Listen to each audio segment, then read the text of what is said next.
Brought to you by TechnoSpark 20 series smartphones. जनता पढ़ी लिखी सब समझ गई कि मोदी बेवकूफ़ बनाता जनता को। मोदी केवल देश के 2-3% लोगों का आदमी है। बाकी जनरल हो, चाहे एसटी हो, चाहे एससी हो, चाहे ओबीसी हो, बहुत लंबे समय तक हम यहाँ कांग्रेस जीतती रही है। पिछले 15 साल में बीजेपी के धांसे पट्टे मार करके हमने सीट खो दी थी। अब जनता सारी समझ गई, वापस इस बार 1000% कांग्रेस यहाँ से वापस जीती है। प्रतिशत का हमको कम से कम मेरा आइडिया है कि 2 लाख वोट का नुकसान है, लेकिन फिर भी हम हर हालत में 1 लाख से लेकर के और 2.5 लाख के बीच में जीतेंगे। पहले चरण का मतदान संपन्न हो चुका है और जनता ने जो उम्मीदवार हैं उनके भाग्य का फैसला भी कर दिया है। हमारे साथ दौसा से कांग्रेस के प्रत्याशी मदनलाल मीणा हैं, इनसे सीधी बात करेंगे। सर, पिछले के लगभग 1 महीने की भागदौड़, उसके बाद में आज पहले किस तरह से 20 दिन निकाले हैं आपने भागदौड़? देखो, हमारा शेड्यूल बिल्कुल जब से चुनाव प्रचार चालू हुआ 26-27 तारीख से, उसका था कि भाई सुबह मैं 5 बजे उठता था, 6 बजे निकल जाता था रोजाना, रात को 11 बजे का आसपास घर आता, 12 बजे सो जाता था। और दिन भर रोज मैंने करीब सारी ग्राम पंचायतें पूरे लोकसभा की जो 458 कर ली, सारे नगर परिषद नगर पालिका सब क्षेत्रों में जाके आया था। अच्छा समर्थन जनता को मिला था और मुझे महसूस नहीं हुआ कि टाइम पूरा 25-26 दिन का कैसे निकल गया। लेकिन सर, विधानसभा चुनाव के बाद में फिर लोकसभा चुनाव आगे 3 महीने का अंतर मिला, क्योंकि थकान भी थी विधानसभा चुनाव की और लोकसभा चुनाव ऊपर से। तो जनता जब पक्ष में होती है, माहौल अच्छा होता है, तो उस टाइम थकावट जनता की प्यार से दूर हो जाती है। तो मेरे को इस बार बिल्कुल थकावट महसूस हुई नहीं, पूरे इलेक्शन में लगातार लगा रहा। जिस तरह से कैंपेनिंग रहा, बड़े बड़े नेता आए, कांग्रेस की तरफ से भी सचिन पायलट, प्रियंका गांधी ने कमान संभाली और एक तरफ ऐसा लग रहा था कि आपने भी कई बार कहा कि भाई मुरारी वर्सेस बीजेपी हो गया है देश में। ऐसा है उनका। अच्छा, हमारे हमारे नेता भी आए, पायलट साहब आए, प्रियंका गांधी आई और अशोक गहलोत जी आए, और बीजेपी ने भी पूरा इस सीट को हॉट सीट बना दिया था। उनके नीचे से लेके ऊपर तक कई मुख्यमंत्री आ गए, हर विधानसभा में आए, प्रधानमंत्री उनके जो सबसे बड़े नेता वो दौसा में आ गए। लेकिन जनता ने उनकी बात को नकार दिया, जनता ने उनकी बात मानी नहीं। जनता ने देख लिया था कि 10 साल तक मोदी ने जिस तरह से प्रदेश के अंदर बेरोजगारी फैलाई देश के अंदर, तो कोई फायदा मोदी को नहीं हुआ। जनता हमारे पक्ष में रही। मुद्दों की बात करें तो पहले संविधान, आरक्षण, फिर पानी तक भी एक चुनाव आ गया था। क्या लगता है कि किस पार्टी का कलर छा जाएगा अब की बार पानी में? ऐसा ऑथेंटिक मुद्दे थे हमारे। पहली बात तो ईआरसी की बात करते हैं, जनता को भ्रमित करते हैं।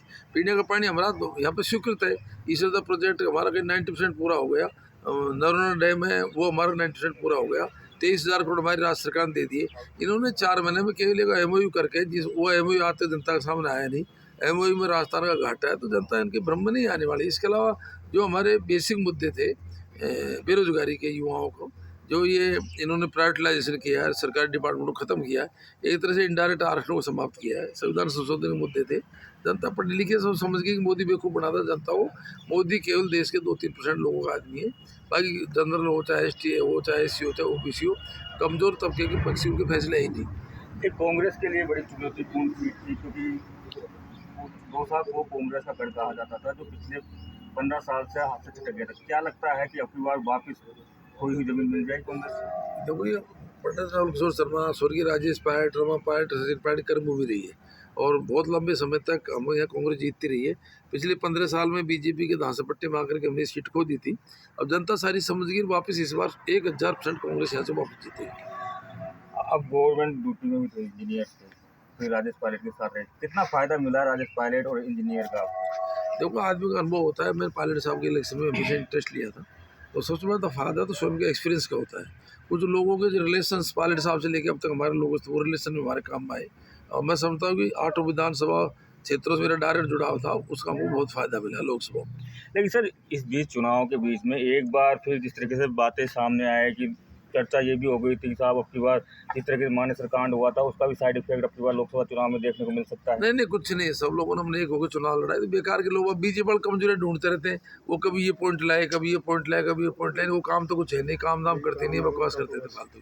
एक दूसरी तरफ अगर दौसा लोकसभा चुनाव की बात करें तो जिस तरह करोड़लाल मीणा फील्ड में उतरे, लगातार उन्होंने कह सकते हैं कि ताबड़तोड़ सभाएं की और जनता के बीच में कितना आसान हो गया था या कितना मुश्किल हो गया था चुनाव? ऐसा करुणलाल जी ने उनकी पार्टी का काम किया है, हमने हमारी पार्टी का काम किया। उन्होंने उनकी विचारधारा जनता के बीच में ले गए, हम हमारी विचारधारा जनता के बीच में ले गए। मैं ये कह सकता हूँ, जनता ने जिस तरह से बीजेपी ने 10 साल तक बेरोजगारी चरम पे पहुंचाई थी, महंगाई चरम पे पहुंचाई थी, असत्य बोला था, जनता को भ्रमित किया था, तो जनता उनके धांसे में इस बार बीजेपी पर नहीं आई। जनता ने हमारे पक्ष में मतदान किया है। लेकिन उन्होंने भावनात्मक एक राजनीति भी खेलने की कोशिश की थी, मैं प्रत्यक्ष ताक दे दूंगा। ऐसा वो उनका मैटर, उन्होंने क्या बोला क्या नहीं बोला, मैं तो स्वयं में अपने चुनाव इतना ज़्यादा लगा रहा और मेरे खुद को पता नहीं। मैं तो 25 रोज अखबार भी नहीं पढ़ा, मैं तो आपको टीवी भी नहीं देखा, मैं तो केवल मेरा काम किया है। चलिए, जिस तरीके से वोट प्रतिशत सामने आया है, किस तरीके से देखते हैं आपकी ओर काफ़ी कम रहा है? वोट प्रतिशत, ये बात सही है कि वोट प्रतिशत अच्छा हो जाता तो हमारी जीत उत्तर भारत में 1 नंबर की होती है। हम 4-5 लाख वोट, 3-4-5 लाख वोट से जीतते हैं। वोट प्रतिशत का हमको कम से कम मेरा आइडिया है कि 2 लाख वोट का नुकसान हुआ है, लेकिन फिर भी हम हर हालत में 1 लाख से लेकर के और 2.5 लाख के बीच में जीतेंगे। कम से कम 1 लाख आंकड़े गिन लो आप, मिनिमम 1 लाख और 2.5 लाख के बीच में अब भी हमारी विजय होगी। कॉन्फिडेंस से तो ये लग रहा है कि लिख के दे सकते हैं कि हाँ एक प्लस मैं दे सकता हूँ, लिखा ले जाओ, गिन लेना, मेरा 40 साल का अनुभव है। लेकिन कितना लगता है, क्योंकि अब जीतने के बाद आप कह रहे हैं कि अब जीत गए हैं, लेकिन अब उसके बाद में जिस तरीके से आपने विधानसभा चुनाव के बाद जिसमें मंत्री बने, विधायक बने, उसके बाद में आपने छात्रों के लिए उड़ान योजना शुरू की थी, पानी का काम किया था, कौन सी ऐसी योजना है या फिर ऐसा कौन सा काम है जो सांसद मंत्री पहला काम करे? तो पहले तो मैं राजेश पायलट जी, सचिन पायलट जी के बाद में यहाँ का वैक्यूम हो गया था कांग्रेस का लोकसभा के अंदर। पहले तो वापस हम पूरे कार्यकर्ताओं को एकजुट करके और उनमें अवेयरनेस पैदा करेंगे, साथ साथ में जो भी क्षेत्रीय मुद्दे थे प्लस जिन मुद्दों को लेकर हम जनता के बीच में गए थे, जैसे संविधान संशोधन का मुद्दा है, बीजेपी के द्वारा प्राइवेटाइजेशन का मुद्दा है जिसमें हमारी नौकरियाँ खत्म की गई हैं, और बहुत से ऐसे मुद्दे हैं जिनको हम लोकसभा मजबूती से रखेंगे। पहले चरण का चुनाव तो हो गया, 12 सीटों में कितनी सीटें कांग्रेस पक्ष में मानते हैं? मैं कहता हूँ पहले चरण हो चाहे दूसरा चरण हो, इस बार राजस्थान में बीजेपी से ज़्यादा सीट कांग्रेस जीतेगी। तो ये थे मुरारीलाल मीणा जो इतने कॉन्फिडेंस हैं, उन्होंने साफ कहा है कि चाहे आप लिखवा लीजिए लेकिन जीतेगी कांग्रेस ही। संदीप मीणा, दौसा, राजस्थान तक।